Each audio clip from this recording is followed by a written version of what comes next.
నమస్కారం వార్తలకు స్వాగతం. ముందుగా ముఖ్యాంశాలు. ముఖ్యమంత్రి వైఎస్ జగన్మోహన్ రెడ్డికి డాక్టర్ బిఆర్ అంబేద్కర్ కోనసీమ జిల్లా అమలాపురంలో ఘన స్వాగతం పలికిన ప్రజలు. ప్రజా సమస్యలను పరిష్కరించడంలో తాను ఎల్లప్పుడూ ముందుంటానని మంత్రి తలసాని శ్రీనివాస్ యాదవ్ స్పష్టం.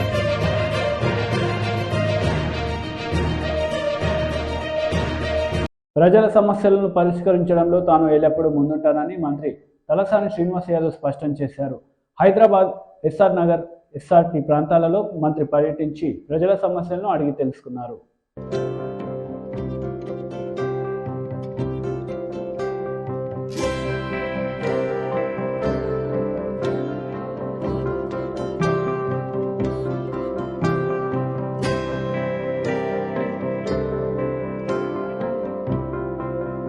పబ్లిక్ ఇష్యూస్ ఏది ఉన్నా కానీ డెఫినెట్ గా 50 ఏళ్ల నుంచి జరిగిన కార్యక్రమాలన్నీ ఇప్పుడు చేస్తున్నాం. మీరు చూస్తారు, మన శ్మశాన వాటిక ఏదైతే ఉందో హైదరాబాద్ సిటీలో ఈఎస్ఐ అనేది చాలా పెద్ద శ్మశాన వాటిక, 17 ఎకరాలు ఉన్నాయి. దాన్ని కూడా ఒక 10 కోట్ల రూపాయలతో డెవలప్ చేస్తున్నాం.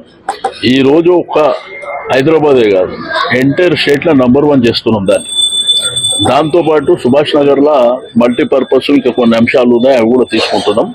ఎస్ఆర్ నగర్ కమ్యూనిటీ హాల్ కూడా మీరు చూస్తున్నారు, హౌసింగ్ బోర్డుకు సంబంధించి అద్భుతంగా ఆల్మోస్ట్ దగ్గర పడ్డది. అట్లా చాలా కార్యక్రమాలు చేస్తున్నాం.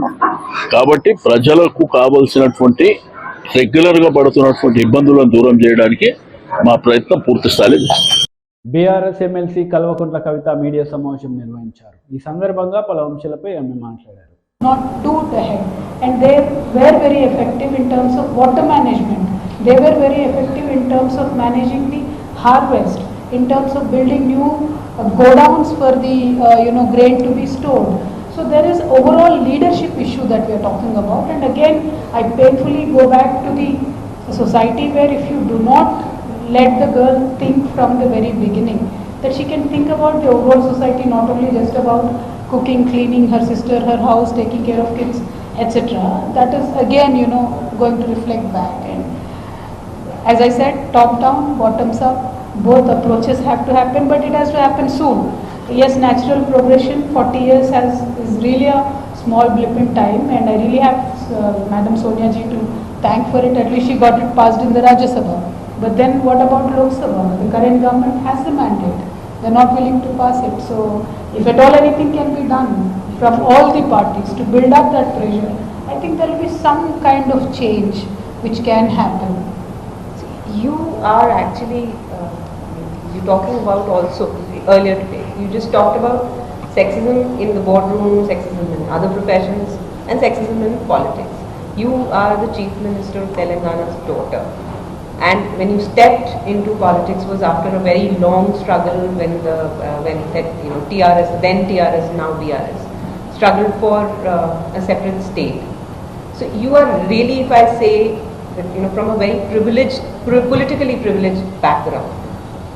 Have you also faced that? We were not privileged when we started the Telangana movement. Absolutely. We were not sure if the state was ever going to be a reality. We were not sure if my father was going to become a CM, but it all just happened as a part of the process. So I am not privileged in that sense because I walked a very, very tough path to come to a position where I am today. And being a CM's daughter, I lost an election. So it doesn't matter, as long as you are in politics, you are working for people, that is what matters. You win an election, you lose an election, but having the guts to stay put, that's what matters, and that's what makes you a leader. So I feel women or man, sticking to the path that they chose, staying put in the politics, trying to work for the people. So I'm not privileged in that way. I'm not at all privileged because I understand what people on the ground are facing. That's why very painfully I'm saying every aspect, every circle, there is a limitation for women.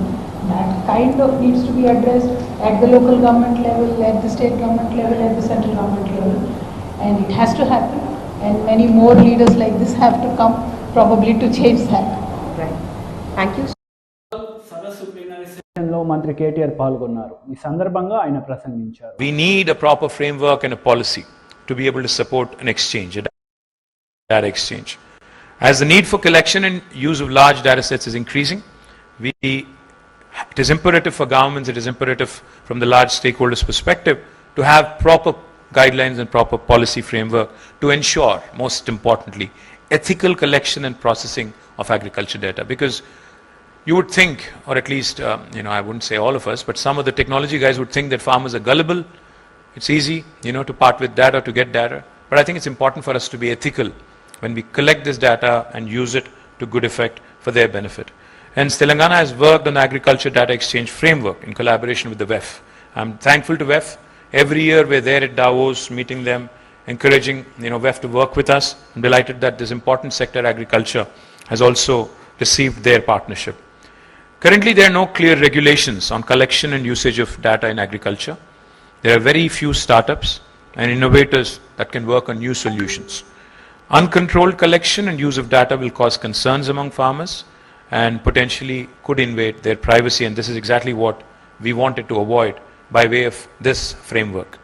The Digital Personal Data Protection Bill that was recently passed in both Lok Sabha and Rajya Sabha and the Agricultural Data Management Framework will bolster the regulations around agri-specific data and promote innovation in this space. The ADMF works on carefully curated guiding principles ranging from providing notices prior to data collection and consent-based processing of data to technological and operational safeguards.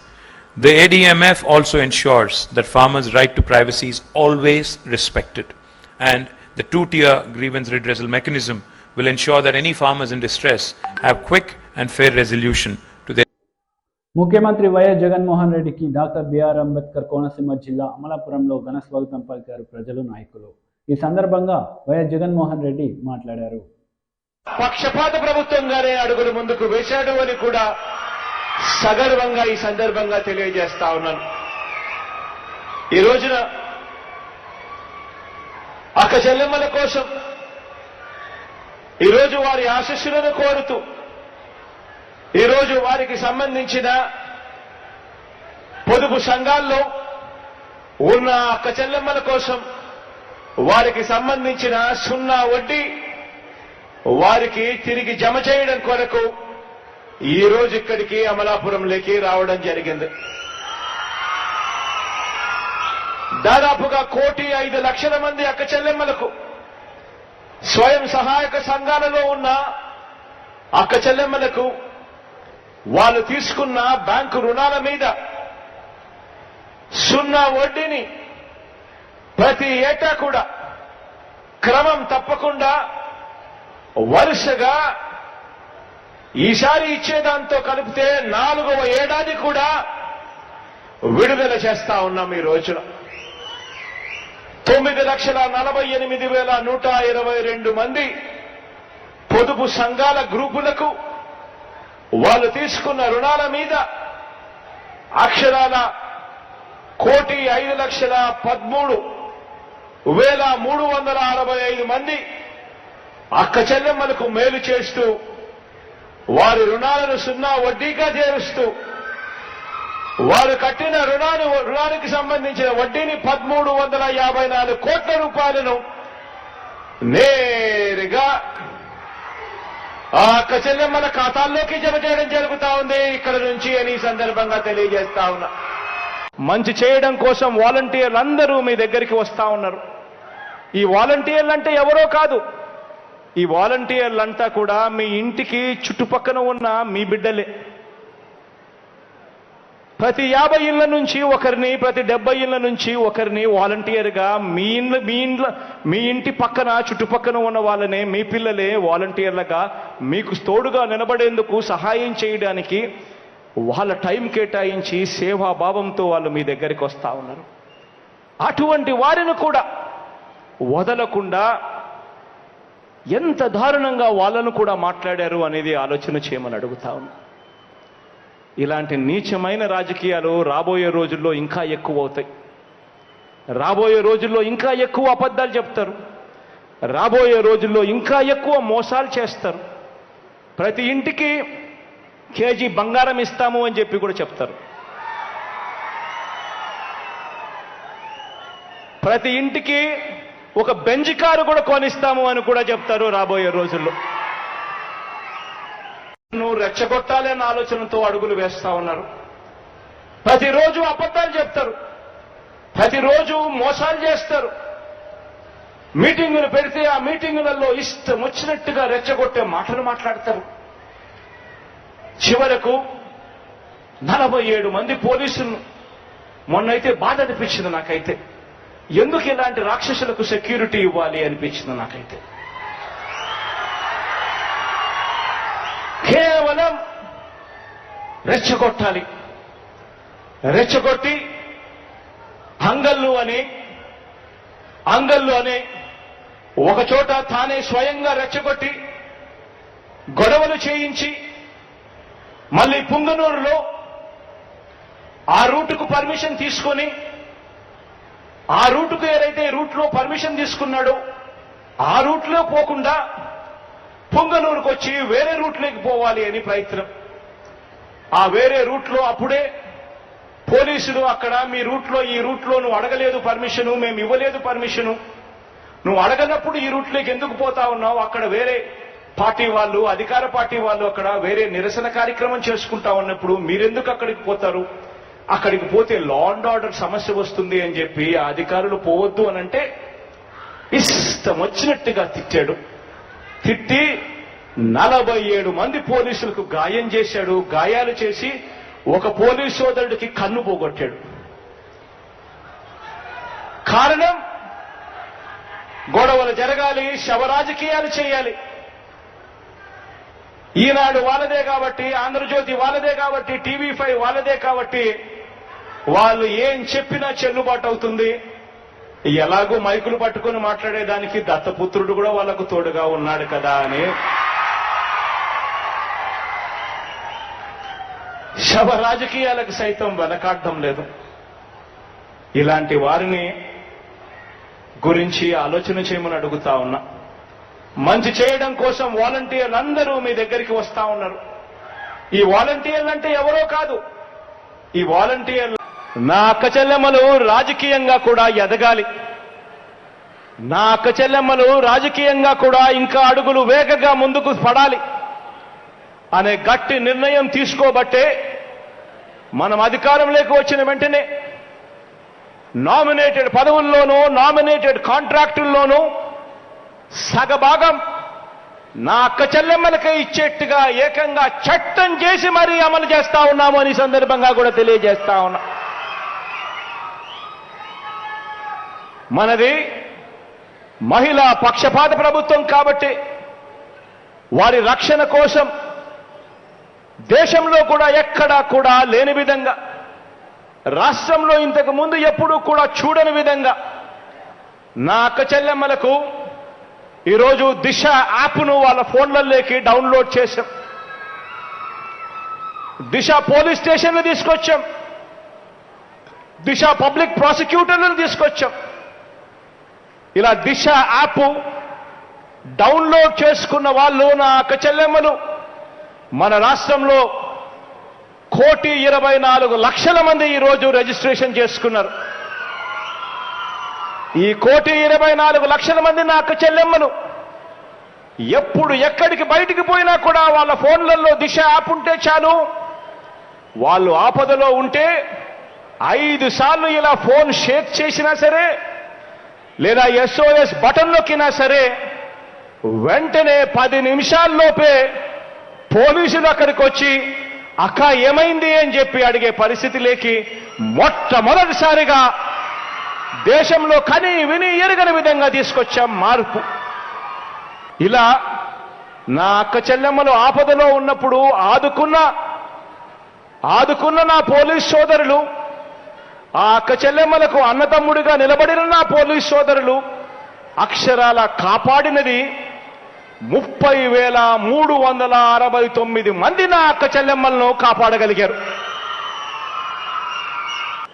21వ శతాబ్దపు ఆధునిక భారతీయ మహిళ మన రాష్ట్రంలోని ప్రతి గ్రామం నుంచి ప్రతి ఇంట సాధికారతతో ఆవిర్భవించాలని బలంగా నమ్మిన ప్రభుత్వంగా చేస్తా ఉన్న కార్యక్రమాలు ఇవన్నీ కూడా. 40 ఏళ్ల నా రాజకీయ చరిత్రలో మన రాష్ట్రంలో అనేక రాజకీయ పార్టీలు వచ్చినాయి కానీ బీహార్ని మరిపించే విధంగా ఆంధ్ర రాష్ట్రంలో పాలన సాగుతుందని రాష్ట్ర టీడీపీ ఆర్గనైజింగ్ కార్యదర్శి యనమల కృష్ణుడు వెల్లడించారు. 40 ఏళ్ల రాజకీయ చరిత్రలో మన రాష్ట్రంలో అనేక రాజకీయ పార్టీలు వచ్చినాయి కానీ బీహార్ని మరిపించే విధముగా ఆంధ్ర రాష్ట్రంలో పాలన సాగుతోందని రాష్ట్ర టీడీపీ ఆర్గనైజింగ్ కార్యదర్శి యనమల కృష్ణుడు వెల్లడించారు. కాకినాడ జిల్లా తుని తెలుగుదేశం పార్టీ కార్యాలయంలో విలేకరులతో మాట్లాడుతూ జగన్ ప్రభుత్వంలో చట్టాల మీద గౌరవం లేదు, ప్రజాస్వామ్యం మీద గౌరవం లేదు, ప్రతిపక్షాలంటే గిట్టదు, అనేక రకాలుగా ప్రజలను ఇబ్బంది పెడుతున్న పార్టీ ఏదైనా ఉందంటే వైఎస్ఆర్ పార్టీయేనని అన్నారు.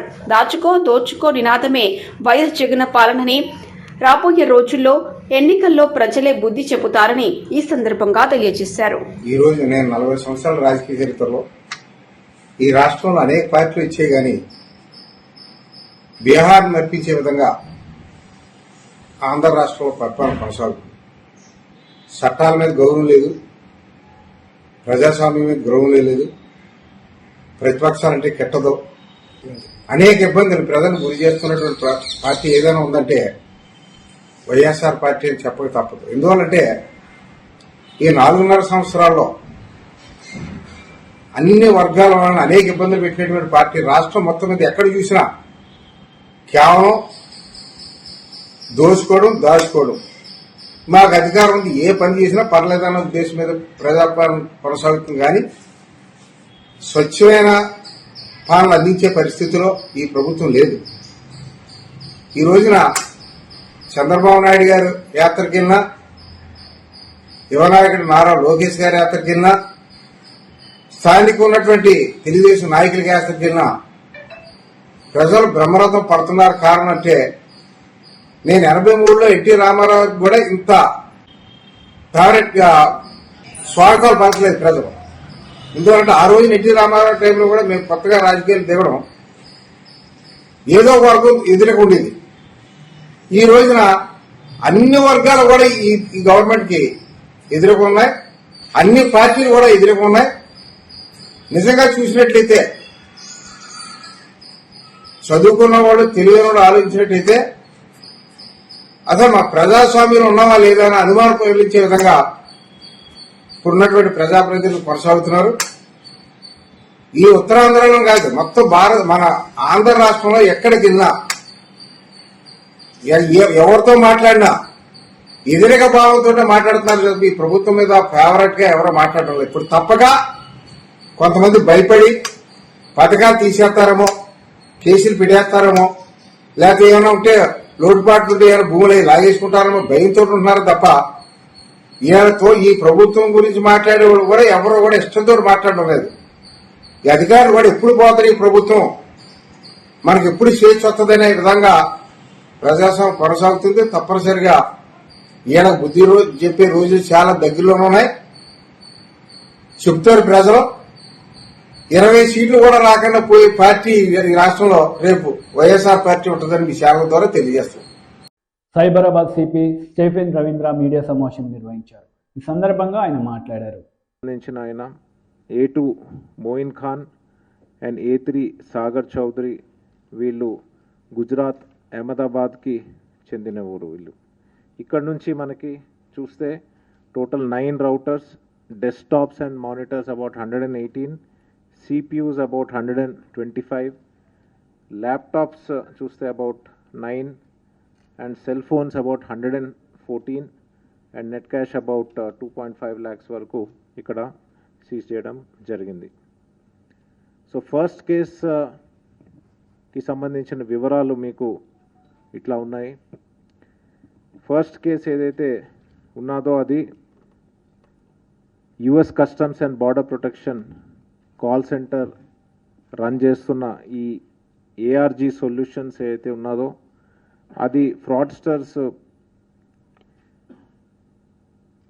ఈ డేటా అన్నది US citizens and Canadian citizens సంబంధించిన డేటా ఈ కాల్ సెంటర్స్ india.com నుంచి వీళ్ళు పర్చేజ్ చేస్తారు at the rate of 10 paise per customer.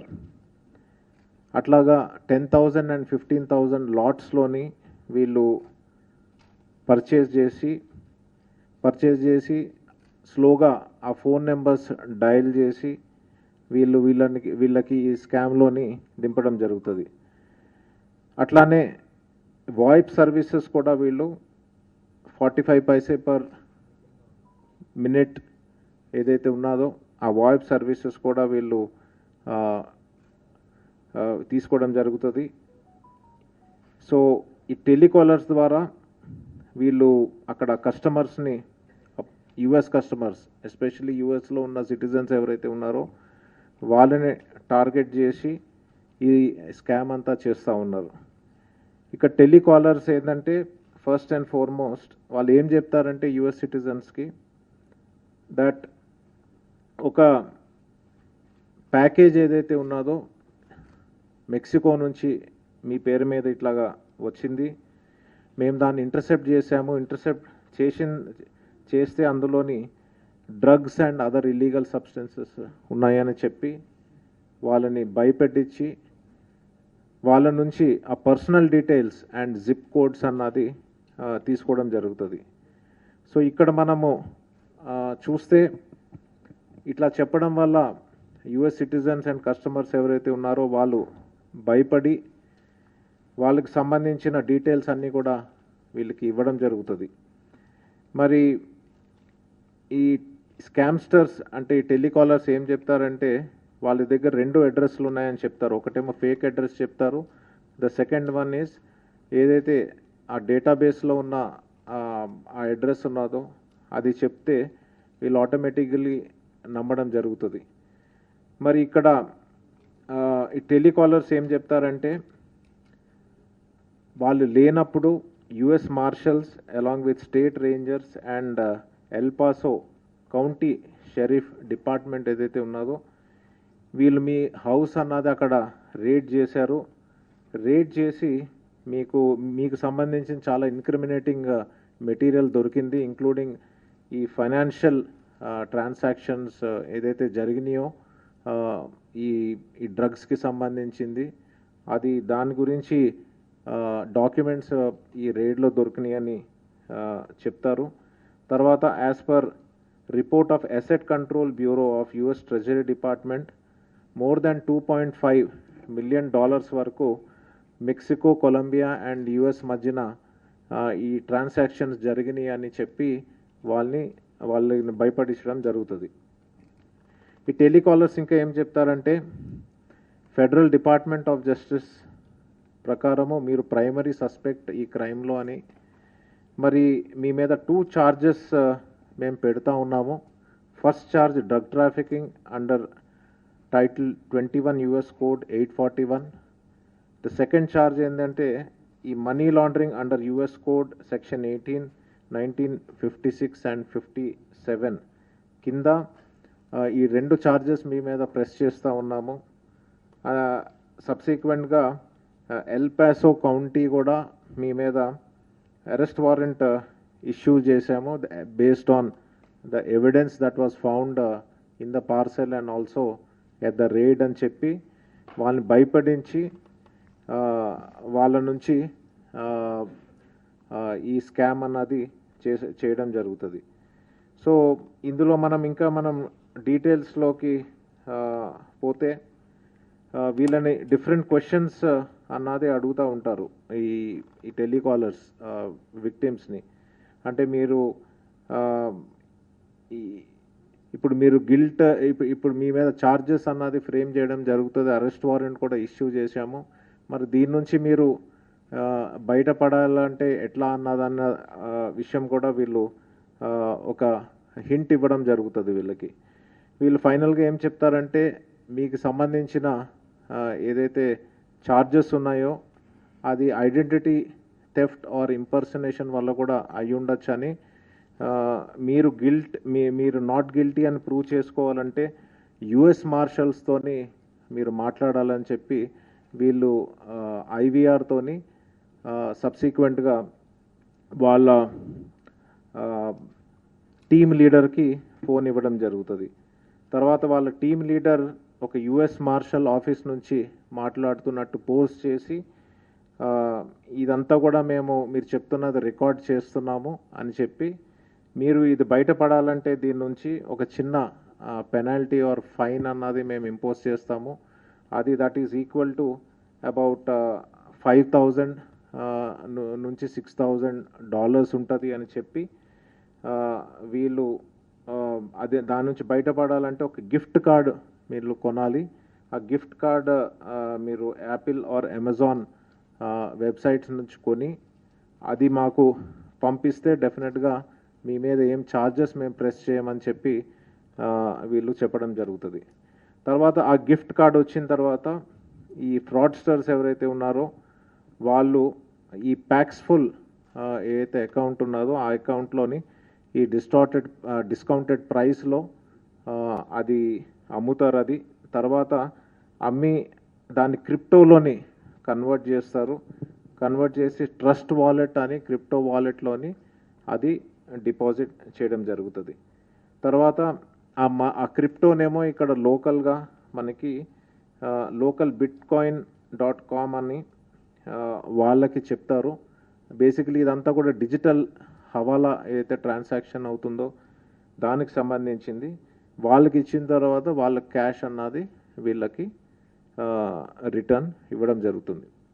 ఇది స్లైట్లీ ఇట్స్ కాంప్లెక్స్ థింగ్. నేను డీటెయిల్గా మళ్ళీ మీకు చెప్తాను. ఈ సెకండ్ ఏదైతే క్రైమ్ ఉన్నదో అది సందీప్ గారు వివరిస్తారు. ఇదేమో వర్టెక్స్ సొల్యూషన్స్ కంపెనీ అయితే ఉన్నదో అది fake Amazon customer call centre run చేస్తూ ఉన్నది. ఆ వివరాలు డీసీపీ గారు చెప్తారు. Sir good afternoon sir. ఇది వర్టెక్స్ సొల్యూషన్స్ అని ఒకటి ఫేక్ కాల్ సెంటర్ పెట్టారు. వీళ్ళు ఏం చెప్తారంటే అమెజాన్ కస్టమర్ సర్వీస్ సెంటర్ నుంచి మాట్లాడుతున్నామని కాల్ చేస్తారు. ఆటోమేటెడ్ కాల్ ఫస్ట్ వాళ్ళకి కస్టమర్కి కాల్ చేసి తర్వాత అక్కడ నుంచి ఒక ఎగ్జిక్యూటివ్ మాట్లాడి ఏం అడుగుతారంటే మీ ఆర్డర్ ఐడి డీటెయిల్స్ ఇవ్వండి అంటారు. కస్టమర్ ఏమో నేను ఆర్డర్ ఏం చేయలేదు కదా అంటే మీ అకౌంట్ నుంచిలే మీ అకౌంట్ క్రెడెన్షియల్స్ నుంచిలే ఆర్డర్ ఉంది. ఒక యాపిల్ మ్యాక్బుక్ కావచ్చు, లేకుంటే యాపిల్ ఎయిర్పాడ్స్, లేకుంటే అదర్ షాపింగ్ ఐటమ్స్ ఆర్డర్ చేశారు. టోటల్ వర్త్ 1,500 లేకుంటే 2,000, 3,000 అట్లా డిఫరెంట్ డినామినేషన్. వార్తలు ముగించే ముందు ముఖ్యాంశాలు మరోసారి. ముఖ్యమంత్రి వైఎస్ జగన్మోహన్ రెడ్డికి డాక్టర్ బిఆర్ అంబేద్కర్ కోనసీమ జిల్లా అమలాపురంలో ఘన స్వాగతం పలికిన ప్రజలు. ప్రజా సమస్యలను పరిష్కరించడంలో తాను ఎల్లప్పుడూ ముందుంటానని మంత్రి తలసాని శ్రీనివాస్ యాదవ్ స్పష్టం.